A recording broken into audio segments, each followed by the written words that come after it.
नमस्कार, आप देख रहे हो इंडिया न्यूज हरियाणा और मैं हूं आपके साथ प्रियंका राय। रुक कर लेते हैं फटाफट खबरों का। चंडीगढ़ में 2 दिन के वीकेंड कर्फ्यू की घोषणा। शनिवार और रविवार को रहेगा वीकेंड कर्फ्यू। कोरोना के बढ़ते मामलों को लेकर लिया गया फैसला।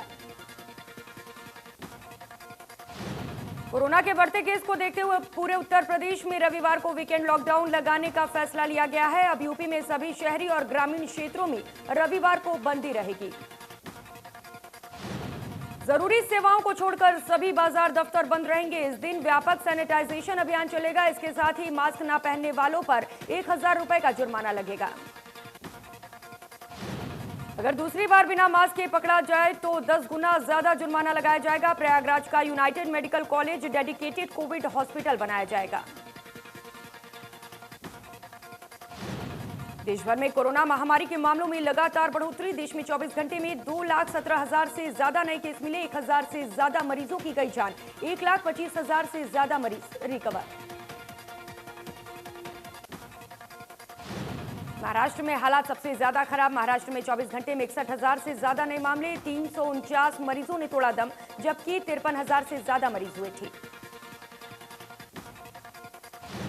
दिल्ली में भी एक बार फिर कोरोना पैर पसारता जा रहा है। राजधानी में पिछले 24 घंटे में कोरोना के 16,699 नए केस आए। 112 लोगों की मौत हुई।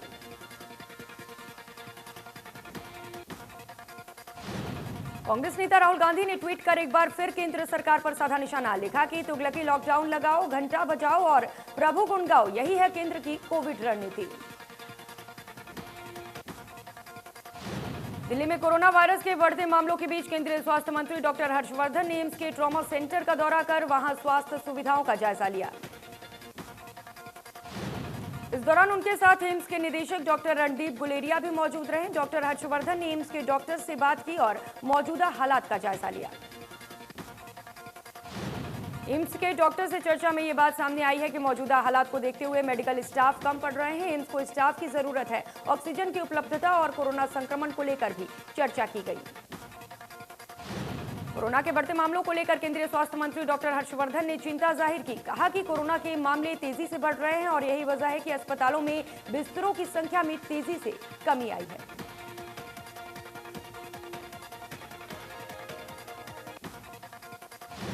केंद्रीय स्वास्थ्य मंत्री ने कहा कि हम सिस्टम को सुधार करने के लिए तैयार हैं और लगातार कोशिश कर रहे हैं। हमें धैर्य और साहस के साथ काम लेना होगा। डॉक्टर हर्षवर्धन ने कहा कि सरकार के पास कोरोना को लेकर 1 साल का अनुभव है, इसीलिए कोरोना की लड़ाई के खिलाफ पहले से ज्यादा तैयार है। मरीजों और रिश्तेदारों को सकारात्मक माहौल देने की जरूरत है। केंद्रीय स्वास्थ्य मंत्री ने कहा कि समाज में कोरोना वायरस को लेकर लापरवाही बढ़ी है, लेकिन हमें धैर्य से काम लेना होगा।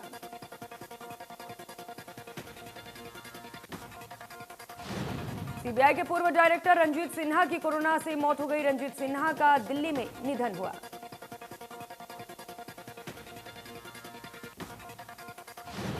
कांग्रेस नेता रणदीप सिंह सुरजेवाला कोरोना पॉजिटिव हुए हैं। सुरजेवाला ने ट्वीट कर जानकारी दी।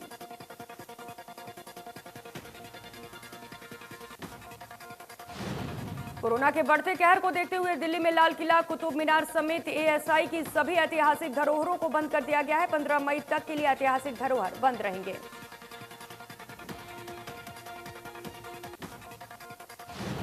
शिक्षा मंत्री कंवरपाल गुर्जर का कहना है कि प्रदेश में लॉकडाउन की अभी जरूरत नहीं है, ना ही ऐसी कोई स्थिति है। शिक्षा मंत्री ने कहा कि अगर प्रदेश में मरीजों की संख्या बढ़ती है तो सरकार उससे निपटने के लिए तैयार है। अस्पतालों में बेड की पूरी व्यवस्था है। कंवरपाल गुर्जर ने कहा कि कोरोना केस बढ़ रहे थे, इसीलिए स्कूल बंद करना मजबूरी थी। 10वीं की परीक्षाएं भी इसीलिए स्थगित की गई ताकि ज्यादा बच्चे आपस में संपर्क में न आए। निजी स्कूल प्रबंधकों के विरोध पर शिक्षा मंत्री ने कहा कि मानना या ना मानना उनके लिए कोई बड़ी बात नहीं, ये कानून है, कानून सबके लिए बराबर है।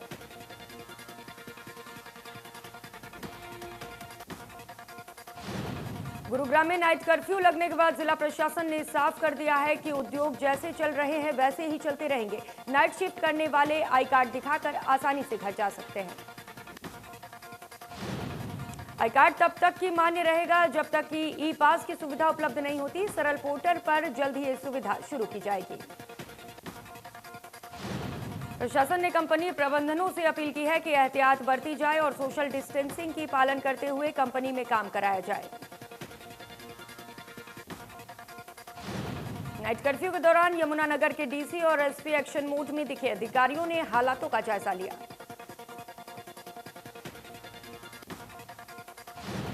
डीसी और एसपी ने नाइट कर्फ्यू के दौरान बेवजह सड़कों पर घूम रहे लोगों से रोककर पूछताछ की और कार्रवाई की। कहा कि जो भी नियमों का उल्लंघन करेगा उसके खिलाफ कार्रवाई की जाएगी। डीसी ने कहा कि कोरोना के पॉजिटिव पेशेंट होम आइसोलेशन के दौरान बाहर घूमेंगे तो उनके खिलाफ कानूनी कार्रवाई की जाएगी। लोग कोरोना नियमों का पालन करें। कोरोना के नए स्ट्रेन को लेकर कई राज्यों में हालात आउट ऑफ कंट्रोल दिखाई दे रहे हैं, जिसे लेकर स्वास्थ्य मंत्री और गृह मंत्री अनिल विज ने कहा हरियाणा में इसके 6 मामले अभी तक सामने आए हैं। विज ने कहा कि रोजाना हरियाणा में करीब 36,000 टेस्ट कराए जा रहे हैं। नए स्ट्रेन का इलाज भी सेम है। विज ने कहा कि हरियाणा में ऑक्सीजन, वेंटिलेटर और बेड्स की कमी नहीं है। अगर जरूरत पड़ी तो स्कूल धर्मशाला को अस्पताल बना सकते हैं। वैक्सीनेशन को लेकर बनी भ्रम की स्थिति पर विज ने कहा कि पहले विरोधियों ने लोगों को भ्रम में डाला था, लेकिन अब लोग सामने आ रहे हैं। सामाजिक संस्थाएं भी पूरा सहयोग कर रही हैं।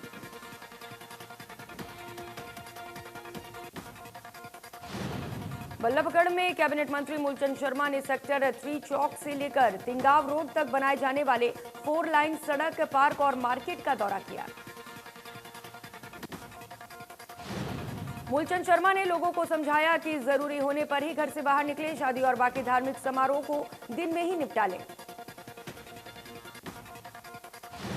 मूलचंद शर्मा ने बताया कि सेक्टर 3 की मार्केट में पार्किंग का सौंदर्यीकरण कराया जाएगा। सेक्टर 3 मार्केट की मुख्य रोड को भी चौड़ा करने का प्लान है।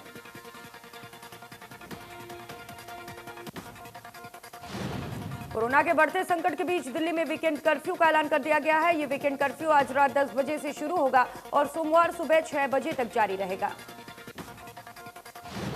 दिल्ली के मुख्यमंत्री अरविंद केजरीवाल ने प्रेस कॉन्फ्रेंस कर नई पाबंदियों का ऐलान किया। वीकेंड कर्फ्यू के दौरान जरूरी सेवाओं को खुला रखा जाएगा।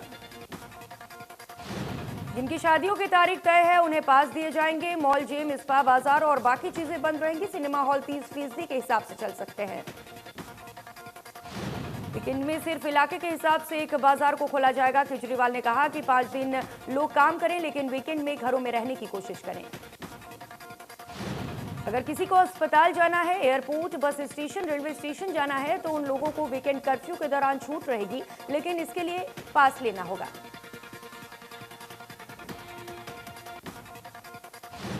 पलवल में कोविड वैक्सीन को लेकर लोगों में उत्साह देखने को मिला। लोग वैक्सीनेशन के लिए आगे आ रहे हैं। जिले में अब तक 1 लाख लोगों का वैक्सीनेशन किया जा चुका है। जिला टीकाकरण अधिकारी ने बताया कि वैक्सीनेशन अभियान को गति देने के लिए स्वास्थ्य विभाग ने टीमें बनाई हैं। लोग सीएचसी, पीएचसी और स्वास्थ्य उपकेंद्रों पर जाकर वैक्सीन लगवाएं।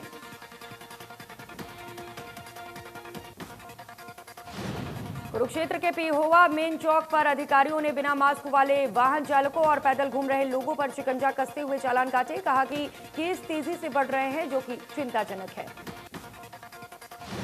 बिना मास्क वाले लोगों को समझाया गया और चेतावनी देकर छोड़ा गया। अधिकारियों ने कहा कि अगर बहुत जरूरी हुई तभी घर से बाहर निकले।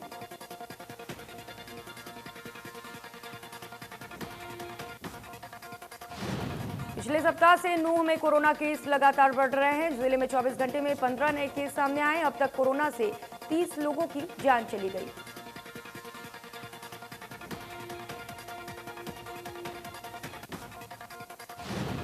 दादरी शहर का दौरा कर सीटीएम अमित मान ने नाइट कर्फ्यू का जायजा लिया। उनके साथ डीएसपी भी मौजूद रहे। बाजार में सोशल डिस्टेंसिंग नाम की कोई चीज नहीं दिखाई दी। लोग बिना मास्क के घूमते नजर आए, जिन्हें चेतावनी दी गई।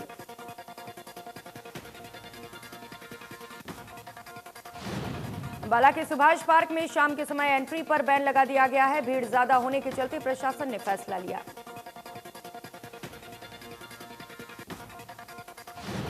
सब्जी का हब कहे जाने वाले रादौर में वर्षों बीत जाने के बाद भी अस्थायी सब्जी मंडी नहीं बनी, जिससे न सिर्फ किसानों को बल्कि आढ़तियों को भी परेशानी हो रही है।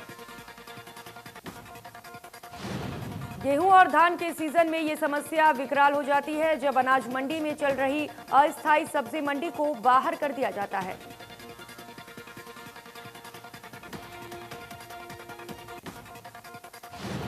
कैथल में स्कूल के नाराज बच्चों के परिजन जिला मौलिक अधिकारी से मिले। स्कूल वाहन की मनमानी, परिजन नाराज हैं।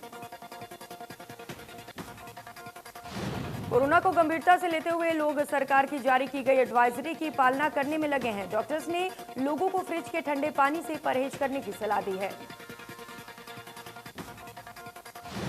मटके बिकने से कुम्हार भी खुश नजर आ रहे हैं। कुम्हारों को उम्मीद है कि जिस तरह से अब गर्मी बढ़ रही है, ज्यादा डिमांड बढ़ेगी।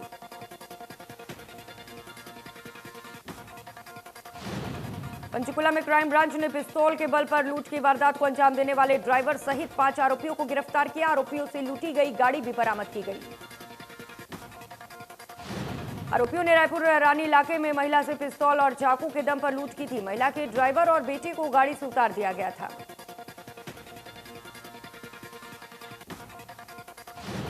सिरसा में पुलिस ने डीसी कॉलोनी से आईपीएल मैचों पर ऑनलाइन सट्टेबाजी करते हुए 3 लोगों को काबू किया। आरोपियों से मोबाइल, लैपटॉप और नकदी बरामद की गई। सीआईए टीम को गुप्त सूचना मिली थी कि कुछ लोग आईपीएल मैचों पर सट्टेबाजी कर रहे हैं, जिसके आधार पर कार्रवाई की गई।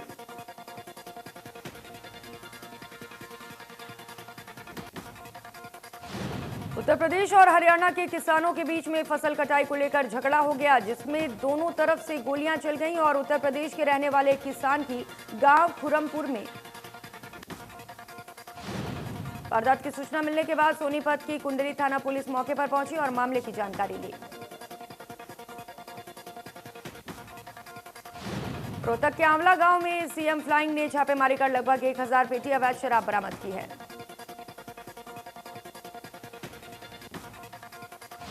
कोरोना के बढ़ते प्रकोप को लेकर औद्योगिक क्षेत्रों से मजदूरों का पलायन शुरू हो गया है। मजदूरों का कहना है कि कोरोना के केस बढ़ रहे हैं, लॉकडाउन हो सकता है।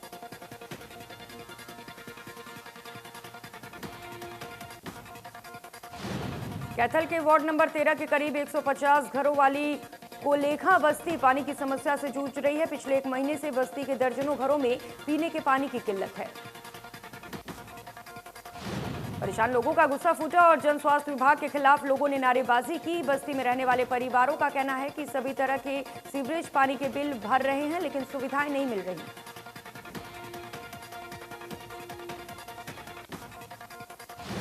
भारतीय पहलवान सरिता मोर ने शानदार वापसी करते हुए एशियाई कुश्ती चैंपियनशिप में लगातार 9 अंक हासिल कर 59 किलोग्राम का अपना खिताब बरकरार रखा। सीएम मनोहर लाल ने सरिता मोर की कामयाबी पर उन्हें ट्वीट कर बधाई दी। लिखा कि आपकी इस जीत से हम सभी गौरवान्वित हैं। चंडीगढ़ में हरियाणा सचिवालय में कैबिनेट की अहम बैठक होगी। 22 अप्रैल को 11 बजे बैठक की जाएगी।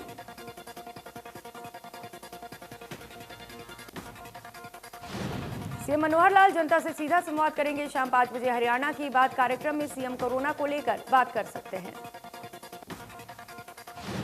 यमुनानगर में स्मैक के नशे की लत पूरी करने के लिए एक महिला ने 13 साल की छोटी बच्ची को डरा धमकाकर जिस्म फरोशी के धंधे में धकेल दिया। इस काम में उसका साथ उसकी एक सहयोगी भी देती थी, जो 200 रुपए में अपना कमरा इस घिनौने काम के लिए देती थी। इस बात का खुलासा उस वक्त हुआ जब बच्ची के मां बाप दर्द होने पर उसे सरकारी अस्पताल लेकर पहुंचे थे।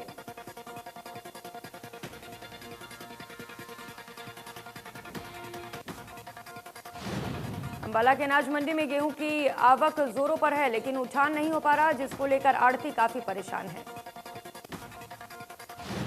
आढ़तियों का कहना है कि सरकार के खरीद का काम सुचारू रूप से चल रहा है, सिर्फ लिफ्टिंग की ही परेशानी आ रही है।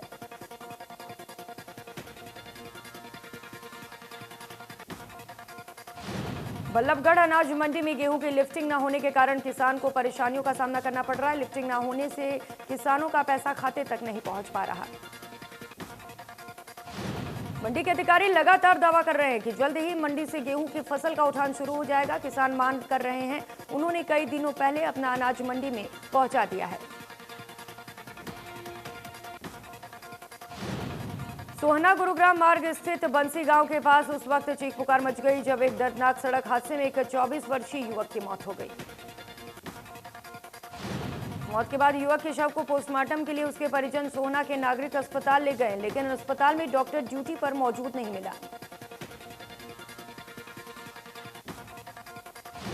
फरीदाबाद में 70 लाख के गबन केस में आरोपियों की तलाश में पुलिस ने की छापेमारी। मुजेड़ी गांव की पंचायत में 70 लाख का गबन हुआ है। एसीपी ने जल्द आरोपियों की गिरफ्तारी का दावा किया। गबन के मामले में एफआईआर दर्ज की गई।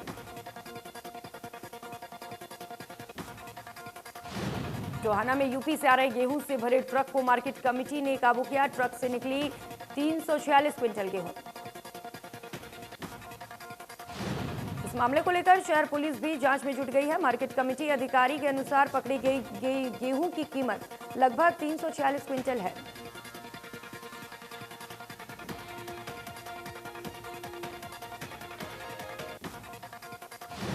गुरुग्राम में 30 अप्रैल तक जिला अदालत में विवादों की सुनवाई स्थगित। केवल अर्जेंट मामलों में होगी सुनवाई।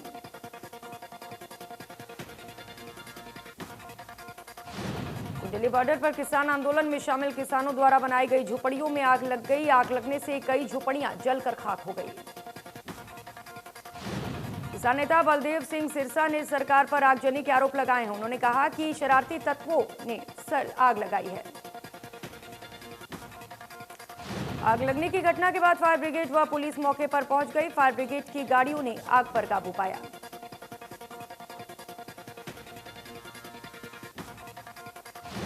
कृषि अध्यादेशों को लेकर टिकरी बॉर्डर पर धरना प्रदर्शन कर रहे किसान इन दिनों आंदोलन स्थल पर पीने के पानी और सफाई व्यवस्था को लेकर काफी परेशान हैं। किसानों ने चेतावनी भरे लहजे में ये भी कहा कि यदि समय पर रहते सफाई व्यवस्था और पीने के पानी का समाधान नहीं हुआ तो वे सड़कों पर उतरकर जाम लगा देंगे। कैथल के गांव सिसमोन में आग लगने से किसानों के खेतों में तांडव। 30 एकड़ गेहूं जलकर पूरी तरह से राख। करनाल के रेलवे स्टेशन पर कटी लाश मिलने से सनसनी फैल गई। मृतक की पहचान नहीं हो पाई है। पुलिस ने शव को कब्जे में ले लिया है। नूंह के पिनगवा से गायब हुआ 18 वर्षीय लड़के का 9 दिन बाद कोई भी सुराग नहीं लग पाया है। मामले में पुलिस के हाथ अभी भी खाली हैं। 18 वर्षीय साहुन बाजार में जाने की बात कहकर घर से निकला था, जिसके बाद वापस नहीं लौटा। पंचकुला के सेक्टर 23 के डंपिंग ग्राउंड में मालखाने में रखी कई शराब की पेटियों को नष्ट किया गया। 2014 से 20 तक जितनी भी शराब पकड़ी थी पुलिस ने सभी नष्ट कर दिए गए। पेटियां नष्ट करते वक्त पंचकुला के सेक्टर 5 के एसएचओ मौजूद रहे। करीब 8 ट्रॉलियां भरकर शराब नष्ट की गई। उत्तराखंड में चल रहे महाकुंभ में कोरोना विस्फोट। 102 तीर्थयात्री और 20 साधु पाए गए कोरोना संक्रमित। महाकुंभ के दौरान कोरोना गाइडलाइंस का पालन नहीं किया गया। न तो ज्यादातर चेहरों पर मास्क दिखा और न ही सोशल डिस्टेंसिंग। कुंभ को लेकर उत्तराखंड सरकार ने साफ कर दिया है कि कोरोना के कहर के बीच कुंभ की अवधि में कोई कटौती नहीं होगी। कुंभ मेला समय पर ही समाप्त होगा। निर्माणी अणी अखाड़ा के महामंडलेश्वर की कोरोना से मौत हो गई। हरिद्वार में कुंभ क्षेत्र में कोरोना की रफ्तार दिन प्रतिदिन बढ़ती जा रही है। कुरुक्षेत्र के पिपली में वन विभाग के गोदाम में भयानक आग लग गई, जिससे वहां रखी लकड़ी जलकर स्वाहा हो गई। दमकल की गाड़ियों ने मौके पर पहुंचकर आग पर काबू पाया। वन विभाग को लाखों का नुकसान हुआ है।